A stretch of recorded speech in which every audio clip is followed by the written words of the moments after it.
This is the continual evolution of the East Coast beat. What is distance? 30 years later, I still find you, hidden in the overgrown and hidden places. What am I to do but wait? Every other step is now something that I have to be conscious of. Every other step, every other stoplight, I stand and breathe heavy. Soon the summer and 100-degree plus days will be here. Soon I will be sitting cross legged in a hot apartment. But I drink strong coffee, I smoke cheap cigars, and I blow Cali backyard boogie. These are my days. But at night I burn.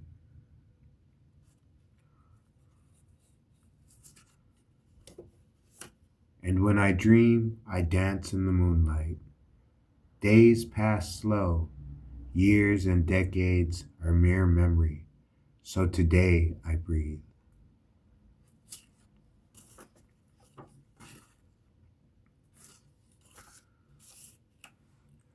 What can be said? You can go halfway around the world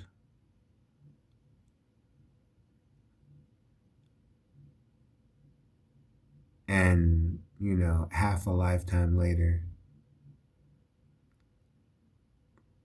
what did you keep?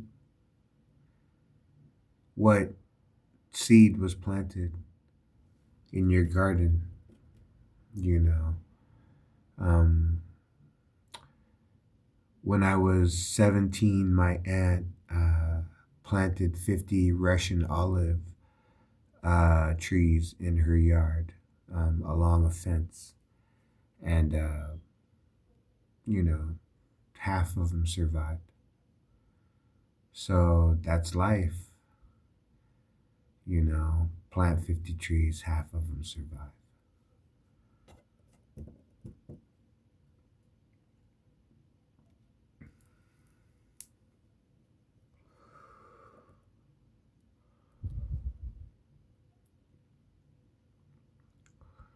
So then, what are the things that we can do? What seeds or should we consider planting? And hopefully, out of all of our work and toil and effort, we can reap the crop. You know what I'm saying? We can get something in the end that'll sustain us.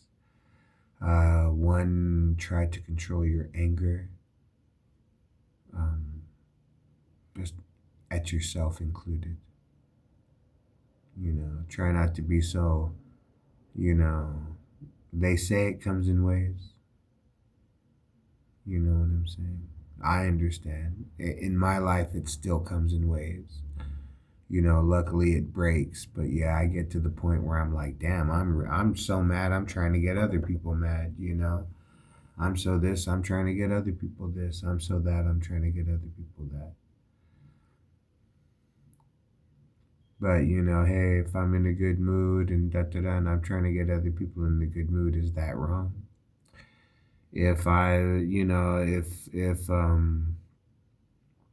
if I enjoy Bob Marley music and I want to play it a little loud so that my neighbors have to hear it, is that wrong? You know, I could be playing other music a little loud. You know what I'm saying? Especially on a Sunday. I mean, what's wrong with a little give thanks and praise to Jah Lord on a Sunday morning? 11, 12, because my neighbors stay up late. So,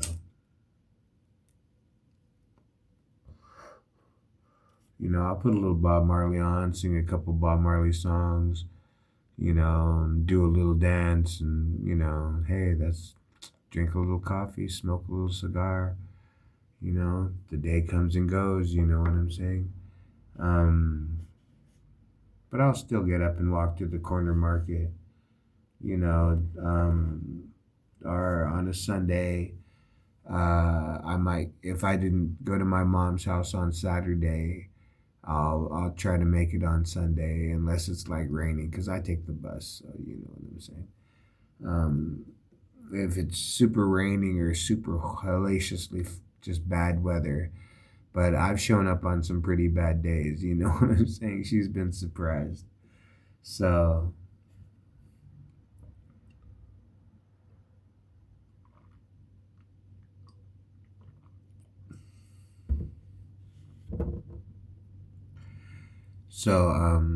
like I said, Sundays are normally for that. Saturdays, I mean, that used to be my soccer league day. That used to be, meat day. That used to be Saturdays. Used to be days like that. I used to like going out on. I would go out on Friday night too, but Friday nights I found were a little crowded. Saturday nights were usually the more regular kind of people that went out on a weekend night. Um, so I used to like to go out on Saturday nights, and as I got older, it went from places where I would go dance. Because at one point, I don't know, it's not like I didn't want to dance at 35. You know what I'm saying? But it just seems like when I was at a certain age, when I was first going to the bars and the clubs, I used to go to this Scottish pub that was a soldier. We took it over on Friday and Saturday night. And at one point, they had live bands and there was dancing, and it was a pretty chill little spot. It was your one stop go because all the workers spoke fluent English, you know what I'm saying, with an accent. Or fluent enough to where I always had a good time there. I knew the bar, I knew the doorman. I'd sit at the door for like an hour sometimes 2, 3 hours, the whole night. I'd go inside and drink one beer, a couple beers with my partners, but they'd be like, "Damn, bro, you kick it." I'm like, "Bro, I got offered a job. I mean, I got a job the day after I get out of the army." you know, I can fucking fly out, say hi to my parents, tell them I got a job back in Germany, and I'm working the door Friday night. You're gonna come in and I'm gonna card you. You know what I'm saying? Well, that's fucked up, bro. But I don't know. I mean, did I have hustle mentality? You know what I'm saying? It wasn't a hustle to me. You know what I'm saying? It was just like I always talked to doormen. I talked to security guards. I talked to bouncers. I talk to bartenders, I talk to waiters, waitresses, because these are jobs that I've had, that I've been around. You know, they make sense to me. And that big ear to ear grin. Sometimes that's sincere. You know what I'm saying? All that flash and all that, dressing for attention because you want to be the coolest bar in town and all that makes perfect sense to me because you only live once. You know what I'm saying? And if you, in your lifetime you could say, you know what? When I was 27 years old, I had an apartment with a view of the river, and I had fucking 4 foot long dreads, and I worked as an industrial, DJ at a art event, at a little center where they would hold events, and then I would be the house DJ. You know what I'm saying? And it's like, and I lived, how I lived, and now I'm 53 years old, and I still listen to The Cure, and every time they come within 100 miles, me and the husband go. You know what I'm saying? I mean, people. You know what I'm saying? People can live life like. I think people live lives like that. That's not the life I'm familiar with, but from what I've heard, that there are people that actually hate. You know what I'm saying? So, and as a Buddhist, I've heard people argue whether or not Buddhism really advocates reincarnation or rebirth, but it's in the mix, you know what I'm saying? So it's a part of it, and I think, okay, well, maybe I am to be reborn, as man until I perfect being man, and then I'll elevate my level, you know what I'm saying? or I'll become something other than man, you know. And so, like I said, I think that when we escape this life, when we escape the this is man, uh and we go on to the next life, I just, from what I've heard, it's something that you cannot imagine. And that makes perfect sense to me. I I cannot imagine what the next life will be. So I can sleep at night, you know what I'm saying? But I try to perfect this one. Like I said, cause no harm, control your anger, and like I said, man, I was fiending, and this is not the first time this has happened. I can fiend every now and then, but man, this last time I went like a couple days, and I was thinking, do I really want to quit smoking tobacco and stuff like that and drinking coffee? I'd have extra money and I could do this and I could do that. But then, at the same time, I thought, you know what though, bro? That's not really who you are. Like back when I was in school, I had a credit card, and part of going to school full time was that I would get so much money to help pay for my expenses. So I could go shopping for clothes. Like I remember particularly when I was in the radiological program. I stayed in fashion, not in fashion. It was all discount, like Ross and Marshalls, and clothing stores like that.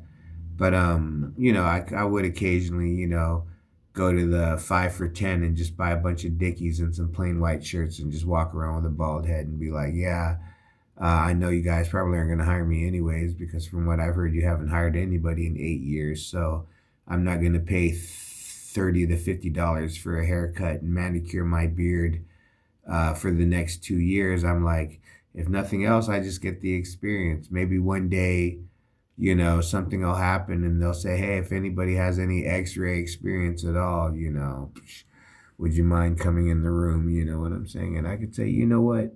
I fell. Um, I was just checking that out because that's what I fell on. Doesn't look well, doesn't look any worse than that. You know what I'm saying? So, yeah. Uh, I turned around too quick, and it was 2 levels up. And like I said, I'm in the process of doing physical therapy for I don't know, pensioners, what they say. So it makes sense, you know what I'm saying?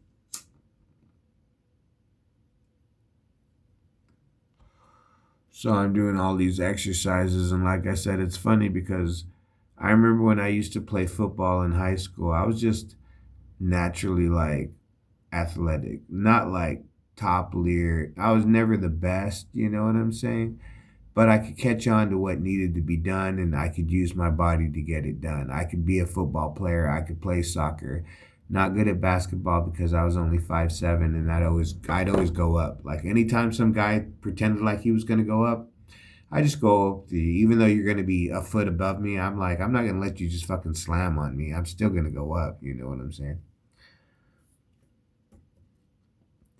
So, basketball, I didn't really play. Baseball, I've got a blind spot, so I can't really see a pitch coming. So I just be swinging at nothing, you know what I'm saying? So I went out for baseball and said it just wasn't my sport. I ended up playing high school football instead. My senior year, I played once junior All American or junior whatever, Pop Warner League when I was in elementary school. That was the only experience I had before high school. And then I played my senior year, and I actually won Most Improved Player of the Year. What can I say? I started out my senior year, and the first game, I think I played 5 or 15 minutes. And it was as a I can't even remember what I was doing in the beginning. I think I was a fullback. Yeah, I was a fullback in like the first game. I didn't play anything, and the first time they let me run a pass and they let me run the ball in practice, man, they stood me up, twisted my helmet, wrapped my glasses around my head. I was like, damn, I don't really know if I like this. So one of the kids got caught drinking, and his position opened up on the varsity team, and it was for an outside linebacker. So I had to tackle this kid named Tony Isgar. He was a good friend of mine. I don't know what happened, why we stopped talking, but over the years I've had a lot of good friends, and honestly, even with Facebook, I don't look people up. I don't know. I mean, you come into my life like a leaf on a breeze, and I'll admire you for as long as you twirl in front of me, or you can go into the sky or roll down the street. But you know, I don't know. You know what I'm saying? Like we come into each other's lives and we leave. And like I said, what is distance? I still hold on to memories of people that I knew 30 years ago, 40 years ago. I'm 50. I'm 51.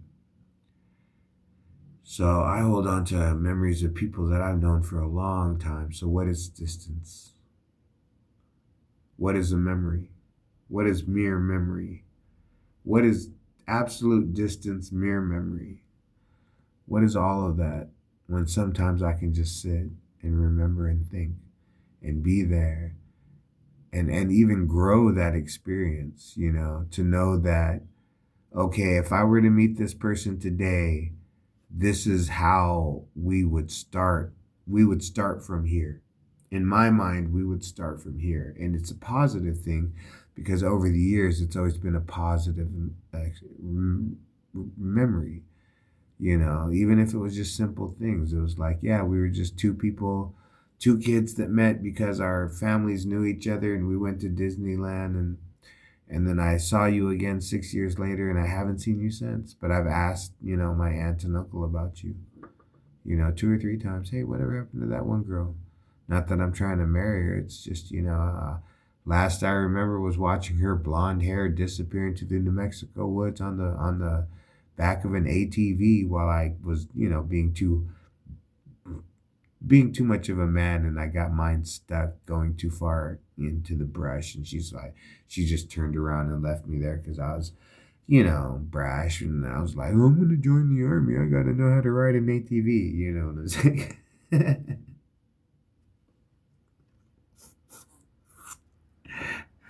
Already giving up women for the military when I was like 17.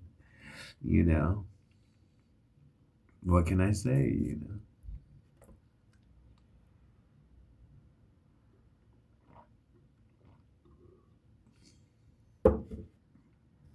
It was what I wanted. I mean, even though I had studied Buddhism and thou shalt not kill, thou shalt not, but at the same time, thou shalt honor thy mother and father. Well, what could I do in this world that would bring honor to my mother and father? Serving in the military sounded like a good idea to me, and I was like I said, even with juvenile dis juvenile arthritis and a dislocated elbow, or dislocated shoulder, I still made it through basic training. But like I said, I signed up as a cook. I wasn't jumping out of helicopters and I wasn't, marching 20 miles to get on point. I was chopping onions and making hash browns and gravy and, and you could, I mean, like I said, that's why I tell people, look, I don't know what it's like to kick down a door. I don't know what it's like to be in a firefight. I don't know what it's like to have my helicopter shot at. I don't know none of that stuff. But I do know the fear of IEDs. I do know what the fear of driving down a road and seeing IED blast marks and thinking, shit, you know what I'm saying? Like, there was one right there, you know what I'm saying? So, what can I say, you know? And then that's the whole thing. So, I do know the fear. Um, and so, but I chose to serve as a field cook because, like I said, you know, thou shalt not kill. How can I be in the U.S. military and not kill? Well, they gave me a couple options, and I thought, oh, I can even feed people. And like I said, at one point, I heard in my head when when they gave me the option to be a field cook, the voice in my head said, "Don't sit at the table." And when I joined the army as a field cook, when I got to school, they told us cooks don't eat with soldiers. It's just tradition. We don't sit at the table. You know what I'm saying?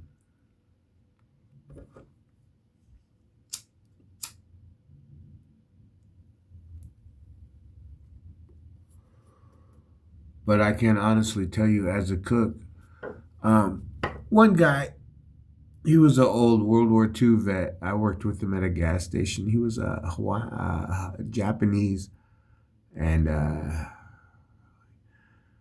he served in the American Army during World War II, and he would tell me how they used to pick on their cooks, and they would call them stones, cherry stones. You know, because of, and you know, they said that's how in World War II that was the derogatory term for being a cook, was you were called a stone, a cherry stone. And I was like, oh, that's not bad, because you know, when we first showed up at the unit, me and my partner Bill, I went to cook school with them. We walk up and I hear two soldiers yell out cherries, and I was like, oh, fuck these guys. I looked at my partner Bill like, nah, if this is really, if we walk in there and some dumb hazing shit's gonna go down, not to me. You know what I'm saying? I looked at my partner Bill. As soon as I heard them call us cherries, I was like, We walked into that unit. I was like, no, you know.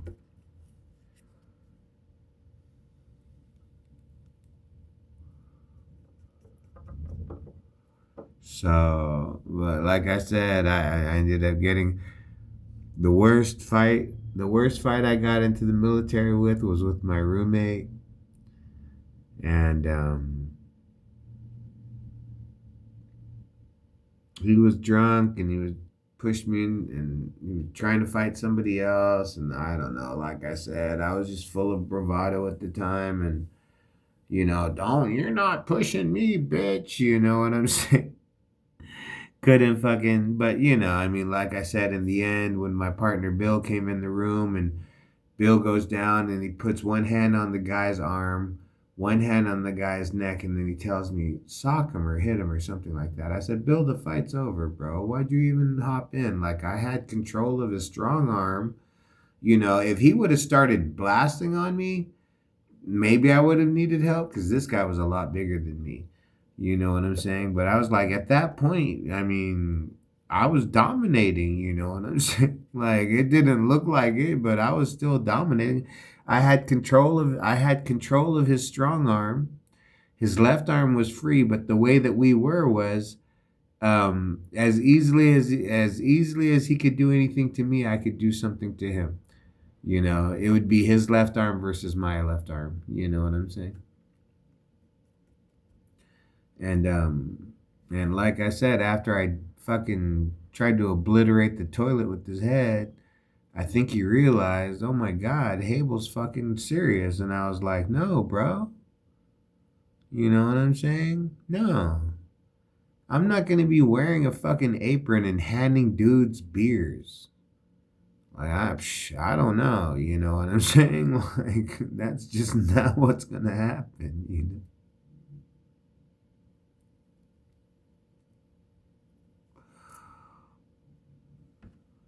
like,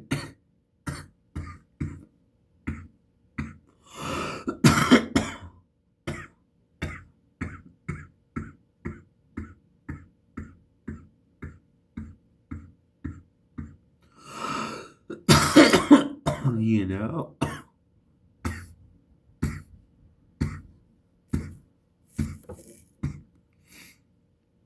our he played. I heard he played college football. I played high school football,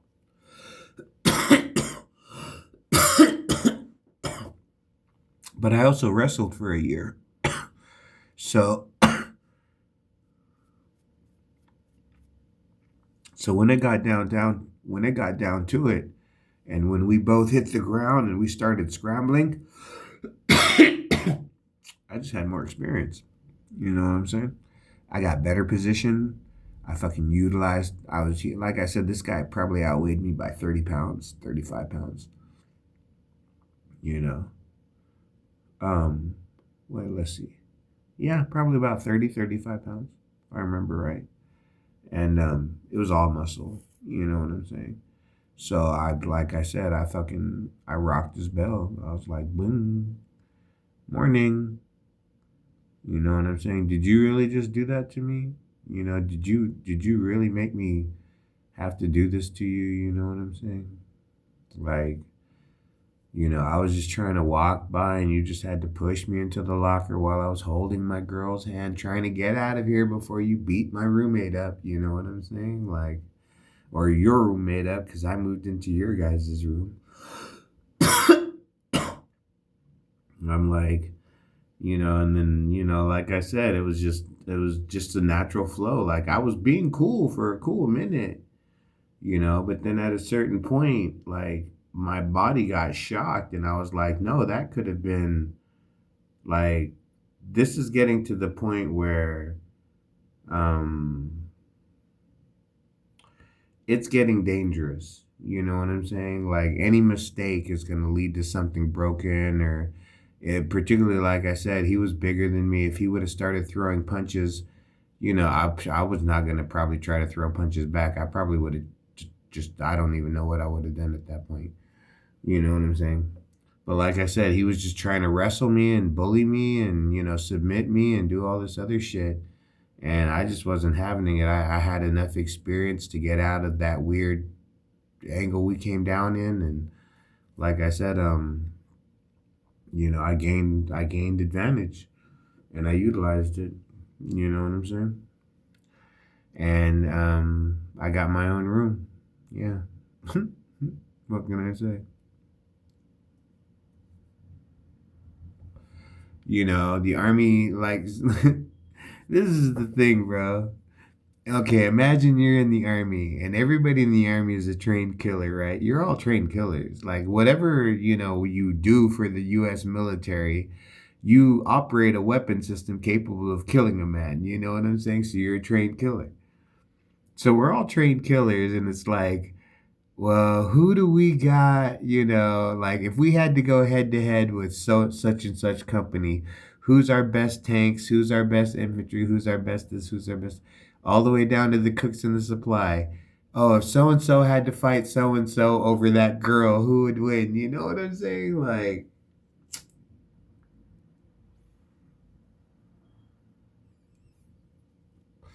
and believe me, there were a couple of rocked out cooks. You know what I'm saying? I mean, there were a couple like they had the body to do other things. But like I said, when I was in my, at one point, I realized, hey, most of these guys have records. You know what I'm saying? I wonder if that's why we're all field cooks. You know what I'm saying?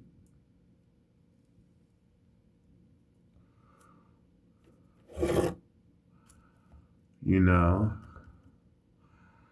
didn't bother me any.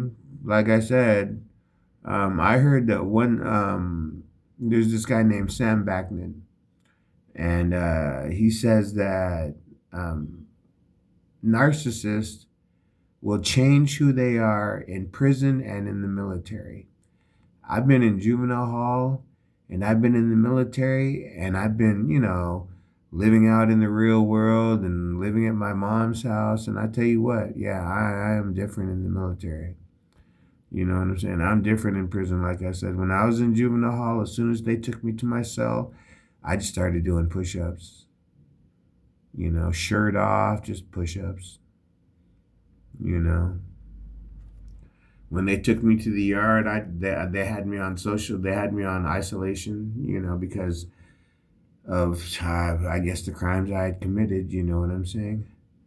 So they had me on isolation, and I was just watching all the guys. And when some shit went down, like I said, I was like, you know what? I might never get out of the system. So I made my move. They